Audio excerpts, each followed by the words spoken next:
I thought that the ending was silly and stupid. It was basically just victim blaming the musical. And then like the political aspect to it too. Like I was eating good. Get her to a new director. Maybe even a real lesbian, okay? Hey y'all, welcome to a new video. I am excited to talk about everything that I watched in the month of August. The month of August was not filled with a lot of films, but it was definitely filled with a lot of good quality films. So overall, I watched 22 separate films. I had 4 rewatches and 6 theater watches. I did not have any 5 stars last month, but I had plenty of 4.5 and 4 stars. So getting into the 4.5 stars, I had a rewatch of Ghost World. This is from 2001, directed by Terry Zwigoff. Sorry, you can't really see it. Ghost World. Okay, this is my Criterion Collection edition. This movie is so fun. Okay, we have Thora Birch, we have Scarlett Johansson in what I believe is her very first role ever, Steve Buscemi. Okay, these 2 girls, I believe they've just graduated from high school. They're very too cool for school. They think that they're better than everybody else, but they both learn a lot throughout the movie. Okay, it's very a coming of age movie about like showing interest in your interests is not cringy. Okay, also seeing other people within their interests, seeing other people grow up and move on is not cringy. Moving on with life yourself is not cringy. It was very much, I mean, like I said it before, in a coming of age film. I think Steve Buscemi plays a neighbor that our character Thora Birch develops a really good friendship with, and she helps him like learn life as well, which is fun. Oh, my cat's trying to jump up on the window. He's very confident in where he's at as a person, but he's not confident in himself to like put himself out there, if you know what I mean. And she's kind of the same way. She's very confident in who she is and what she likes, but she has to learn to let her guard down a little bit in order to live life to the fullest. Okay, next 4.5 star, I watched Decision to Leave. This is from 2022, directed by Park Chan-wook. I have been dying to watch this movie since 2022, and I finally got to see it. Okay, so we have our main character. He is a police detective, and there is a man that has been found dead. He is set to investigate the murder, but he slowly finds himself falling in love with the wife of the dead husband, who is also kind of suspect number 1 into who killed the husband, right? Listen, Park Chan-wook, like, he is the master at yearning, at angst. I love his movies so much. I feel like I'm reading the most glorious book of all time whenever one of his stories unfolds in front of my eyes. I can't wait to see his new movie coming out. What's it called? Other People? Something like that. I'll put it up here. But I've heard it's getting great reviews at all of the film festivals right now. And Decision to Leave was just, guys, I loved it. I gave it 4.5 stars. I don't want to give any spoilers. Just know if you're a Park Chan-wook girly like me, this is a must watch. Okay, next I watched Deep Cover. This is from 1992, directed by Bill Duke. This was actually a rewatch. I did watch this on the Criterion channel several years ago. I have the DVD now. It was a boyfriend pick, and I'm so glad that he did because I forgot how much I like this movie. First of all, the dialogue is absolutely insane. Ain't had pussy since pussy had you. That's the craziest thing I've ever heard in my entire life. So much more to this. Like, guys, this is a great movie. Truly well deserving of 4.5 stars. So we have our main character here. His father grew up on drugs, grew up on the streets. He did not want to be like his dad growing up, so he decides to become a cop. He wants to be the one to catch the bad guys, to put the bad guys away so that no other child or anyone else in this person's life can be harmed by the drug abuse that someone could be going through, right? He gets assigned to a super deep cover undercover cop mission. Okay, he is going undercover as someone wanting to buy drugs, right? Where's this set? Is it set in LA? Yeah, Los Angeles, 1990s Los Angeles. He is supposed to integrate himself into the world of drugs in LA, eventually becoming a boss himself, a kingpin himself, and then it's kind of like the world is blurring, the lines are blurring, like, is he really a cop or is he not a cop? Who does he really fall for? Who does he really work for? It was such a good movie and a really great rewatch. Okay, the final 4.5 star I watched was Shin Godzilla. This is from 2026. This is directed by Shinji Higuchi and Hideaki Anno. I have never seen this movie before, and I got to see it in theaters, in 4K, in IMAX. Guys, I'm so lucky. Like, literally, that's the luckiest thing that's happened to me so far this year. It's a Godzilla movie, okay? It leans a lot more towards the political side of Japan and like how Japan would actually have to deal with something like this if a giant Godzilla monster showed up, and kind of like the hierarchy of like how things work within politics. I have a BS in political science, so I definitely ate that up, had a good time watching all of the political leaders move around. You know, they can't say yes till this person says yes kind of thing. How are they going to deal with this super crazy otherworldly creature that has encroached upon their continent? Like, it was eye-opening and it was fun. Don't get me wrong, the best part of this whole movie was Godzilla, and for the sole fact that we got to watch the monster evolve, which was really crazy. And I don't even like want to tell you more about the movie. I really think that if you are a Godzilla fan and you have not seen this one yet, it is a must watch. And if you have seen this movie, you know exactly what I'm talking about. The evolution of Godzilla was the coolest thing I've ever seen in my life. Don't get me wrong, Godzilla Minus One was super, super great. Great story, great people story. Godzilla looked amazing. But something about watching the evolution of Shin Godzilla really just made me appreciate that movie almost more than I appreciated Godzilla Minus One, if I'm being completely honest. It was just cool as hell. And then like the political aspect to it too, like I was eating good. Okay, getting into the 4 stars, I watched The Phoenician Scheme from 2025, directed by Wes Anderson.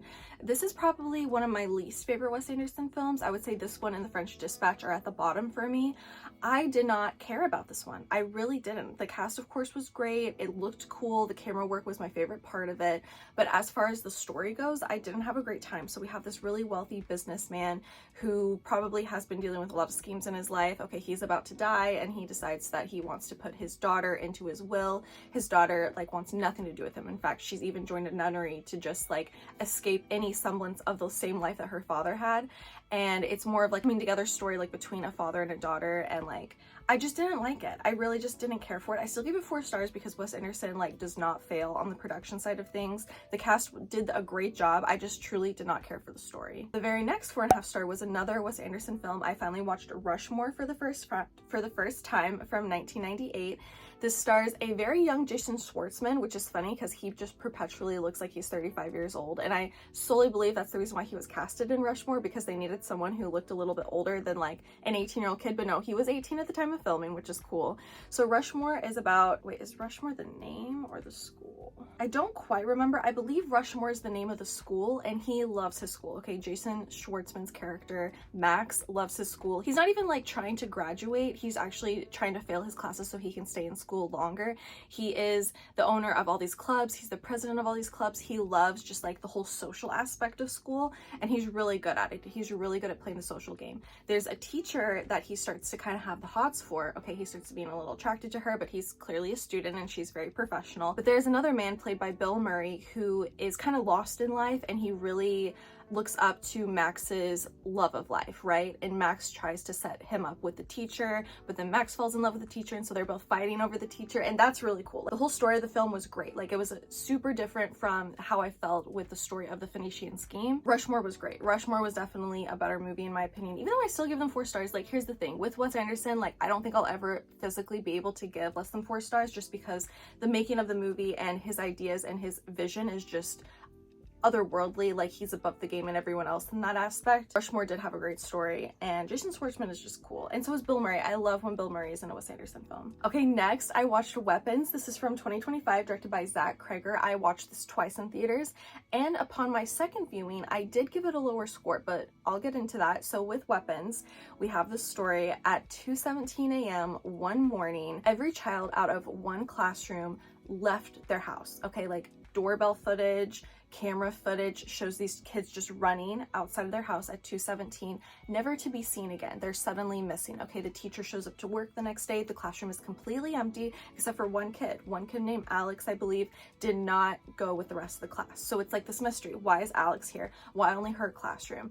Where are the kids? It develops so well because we get so many different POVs, and at the end of each person's POV, it progresses the story just a little bit more until you get to the very end. You get to the climax. You get to the reason and why all these kids are missing. I thought that the horror was excellent, very good. When I rewatched it, I did give it a lower score of a 3.5 star because I already knew what was going to happen. I did not have that anticipation of, oh, I can't wait to see what happens next. I can't wait for this to be unfolded in front of me. So I was able to really just sit back and think critically of the film. And when I was thinking critically, I did find a lot of issues with it. I could not understand what the dreams meant. There were a lot of characters that have a dream that have to do with the scare of the movie, and it seemed just for scare purposes, which I can't overlook in a horror film. But in that viewing, I was just wanting to be overly critical, I think, because I do believe if I were to rewatch it again, I would bump it back up to a 4 star just because of how fun the film is, how original the idea is. The acting is superb, and I really liked all the characters. There are plenty of characters, like I said, there are lots of POVs, and they all were so well fleshed out, as well as the actors just doing such a good job taking care of the characters.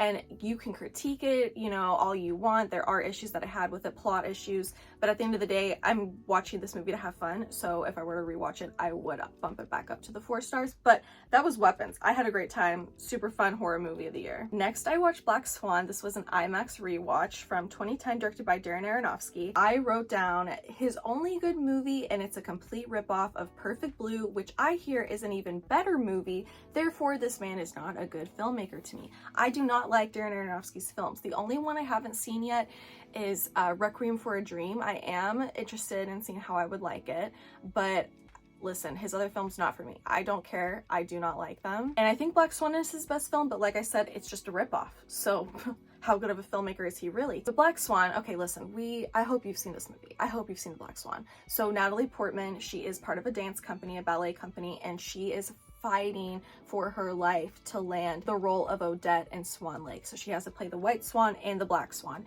and she has to prove to her choreographer, the ballet teacher, that she's capable and evil and seductive enough to play the Black Swan. And as she attempts that, she just falls deeper and deeper into madness. I love a story of someone who is working despite everyone and everything to be perfect. I love a story of sacrificing everything for the possibility of something. So it's kind of a movie I'm always gonna love, but at the end of the day, it is a ripoff. So I hear of Perfect Blue. I have not watched that film yet, but I am very excited to one day. Okay, and then the last 4-star movie I watched was To Be or Not to Be from 1942, directed by Ernest Lubitsch.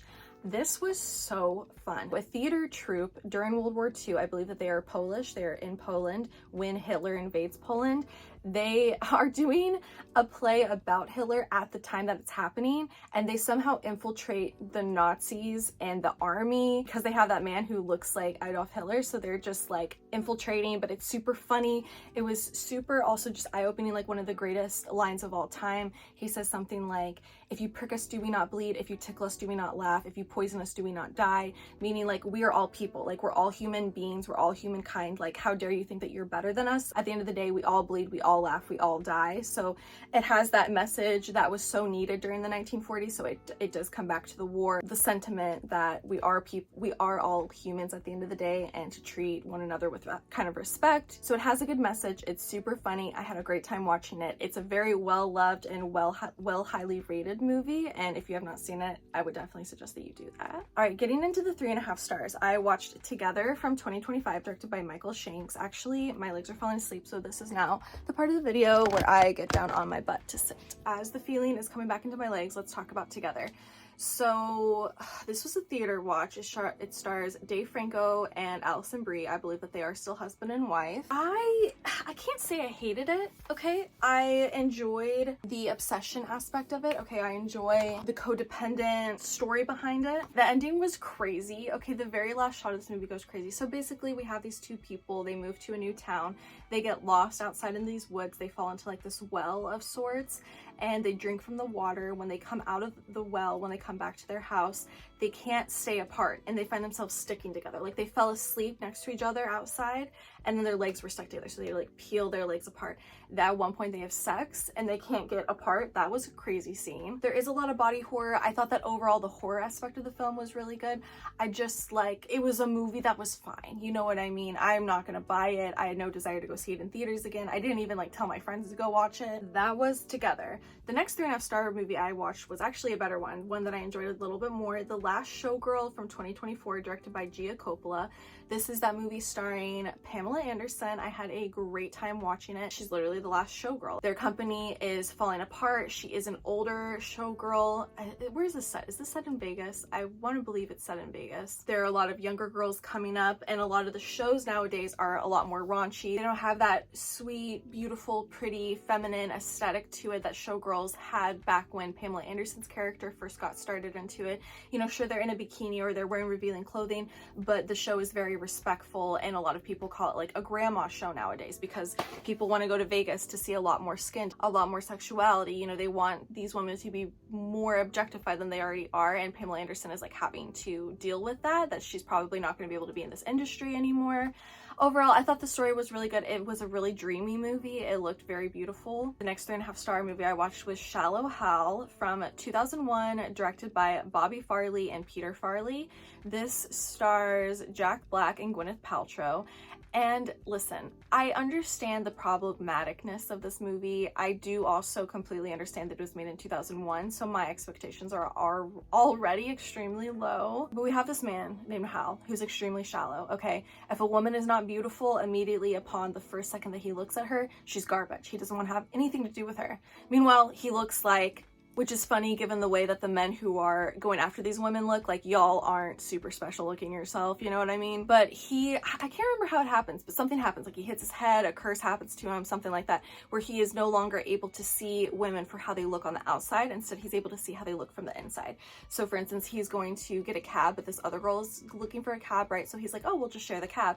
And on the outside to him, she looks beautiful because inside she's very beautiful personally. She's very kind and commandeering, and she was willing to share the cab with him, right? But then we get a glimpse of what she actually looks like from someone else's perspective, and she is not the most physically attractive girl. So he falls in love with Gwyneth Paltrow, who is an overweight woman, and he just sees her truly for who she is on the inside, and she's beautiful. She looks like Gwyneth Paltrow as a skinny girl, right? But she's not, she's overweight. He literally can't see that about her. Eventually, of course, you know, the curse gets broken. He knows deep down he loves, but he's just like, physically, she does now look different. But then he learns, of course, looks aren't everything. It's all about the inside beauty that counts. The movie has a lot of problematic themes to it, but I'm not gonna lie, like, from 2001, guys, like that's really good. They did a good job there, okay? Let's not lie. Okay, and the last 3.5-star movie I watched was F, Marry, Kill from 2025, directed by Laura Murphy. This movie, okay, it's a horror movie set in like the modern dating world, starring Lucy Hale, and honestly the main reason why I love this movie so much was the dialogue. I think that it was super funny. I felt like every single scene there were multiple jokes, it was just constantly over and over again. It totally worked for me. So we have this girl who's single and she is just like living life, going on dates. She's on all these dating apps. What do they call them? Like the Tinder swindler, something like that. Basically, this man finds people to date online and then he kills them, and he takes like a high heel as one of the mementos from the kill. And our girl Lucy Hale is currently in the middle of dating 3 guys, and she is under the impression that one of them is the killer. So she goes on dates with them to try to figure it out. She sneaks in their house to try to figure it out. She just like gets with her friends and tries to figure it out. She hides, like, it's fun. Okay, I had a fun time with this one, I won't lie. 3 stars. First 3 star I watched was a rewatch of Wet Hot American Summer from 2001, directed by David Wayne. This was just a funny hee hee ha ha comedy that we needed to put on at midnight to fall asleep, and that's exactly what we did. Next was a theater watch of The Naked Gun from 2025, directed by Akiva Schaffer. This was so funny, you guys. I watched this and immediately went to watch The Last Showgirl because of how much I fell in love with Pamela Anderson.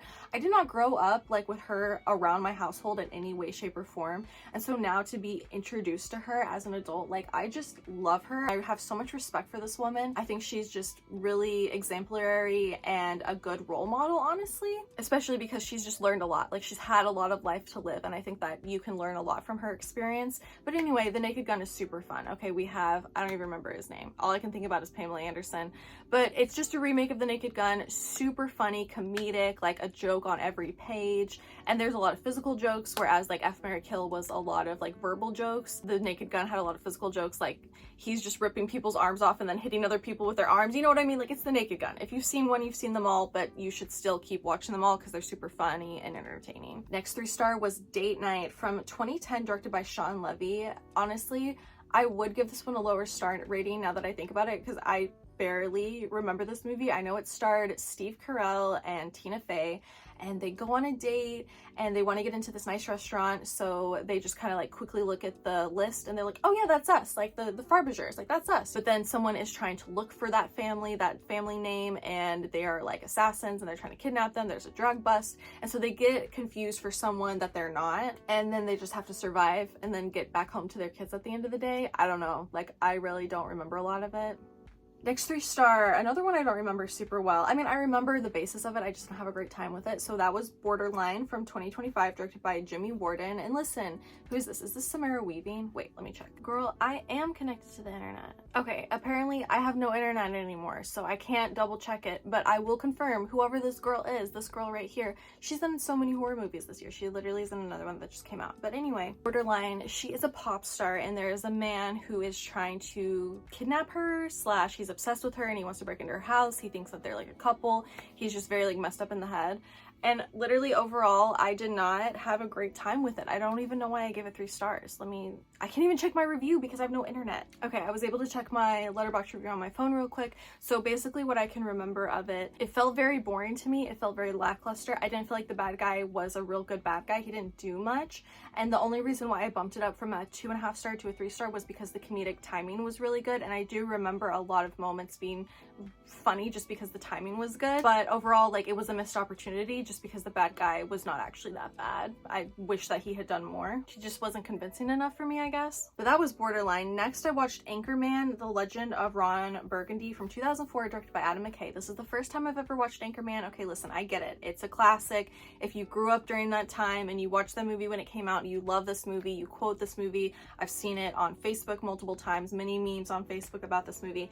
Watching it for the first time in 2025, as a person who is not a Will Ferrell fan, you can imagine I did not have a great time with it, hence the 2.5 star rating. Look, I get it, it's classic, but I did not enjoy it.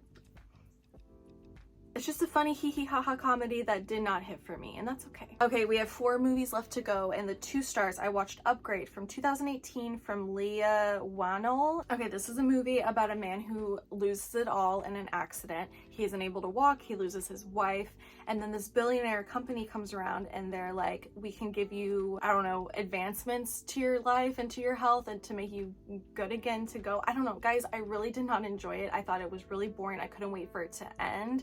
And just the story overall, like, it didn't sit well with me. I didn't think about it once after I finished it. This is the first time I've thought about it since finishing that movie. I thought the gore was good. That was a good point that I made. The gore was fun, but overall, like, I did not care for the story. The main character, I had no feelings for him at all, so I didn't connect to it in any way. The Amateur from 2025, directed by James Hawes. Okay, so we have, what's his name? Rami Malek, and his wife has just been murdered, and he works for...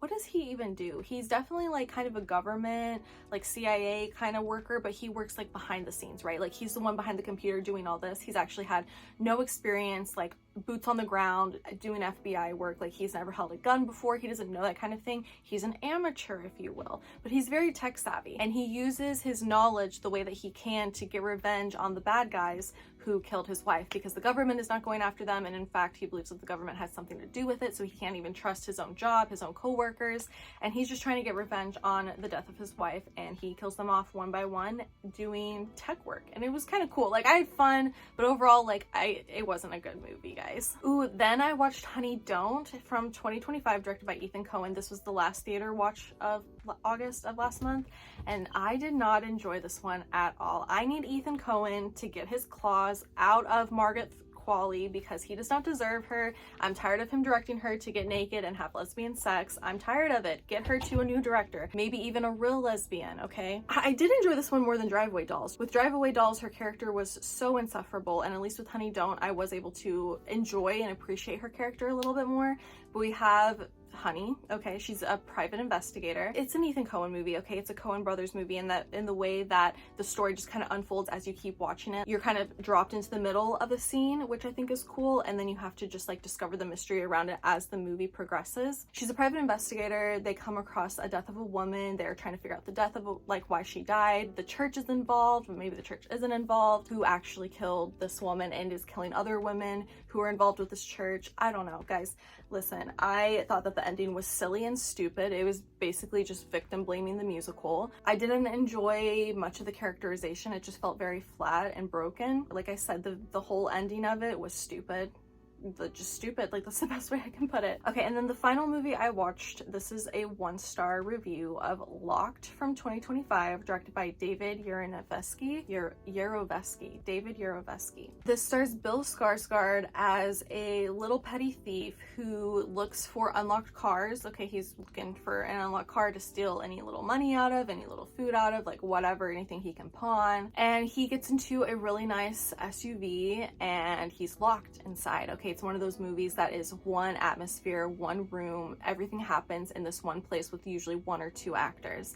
and he finds himself locked in this car, and then the voice comes on the car. Okay, the car turns on and it's Anthony Hopkins, and he's like, I'm here to teach you a lesson, don't be a criminal, hee hee ha ha. I don't know, guys, it was stupid. It was really, really bad. Like, I can't even enjoy Anthony Hopkins voice acting. I can't even enjoy Bill Skarsgård's acting because it was just insufferable. It's just a lot of like loud music and torture for Bill Skarsgård in this car. He's just literally getting tortured in this car, locked alone.